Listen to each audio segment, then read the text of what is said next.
సరార్థర్ cotton నేర్డానండి. Cotton burger పేరు పెట్టామండి దీనికి. ఇది ఫిలిప్పీన్స్ కంట్రీది అండి. ఇది ఈ కవర్ ఇప్పుడు బాగుంది. ఒకసారిలో చూపించండి. ఈ కాలం డాటగారు కావాలి చూద్దాం. ఇద్దామండి, మళ్ళీ ఇద్దామండి. ఇది కాలంగాని కాలంలో మీరు నేరేడు పండు అనమాట అండి. మీకు ఒకసారి తిని చూడండి.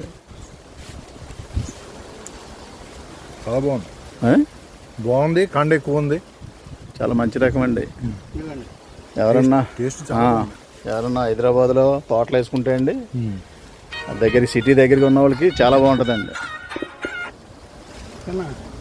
చాలా బాగుంది టేస్ట్. టేస్ట్ ఏంటి రాజు గారు? అది మా ప్రెసిడెంట్ గారు ఎప్పుడైనా దొరుకుతుంటారండి. ఆయన సీజన్లో కనపడుతుంటే ఇస్తుంటాం అనుకోండి. వాస్తవానికి అయితే డిసెంబర్లో ఫ్లవరింగ్ రావాలండి. మే నెలలో కాయలు వస్తాయండి. చాలా అద్భుతంగా ఉంటుంది. కండ కానీ కాయ కానీ టేస్ట్ కూడా అసలు పులుపు లేదు, ఒకరు ఇప్పుడు దాకా ఉన్న నేరేడులోకి ఇది బెస్ట్ నేరేడు తయారవుతుంది.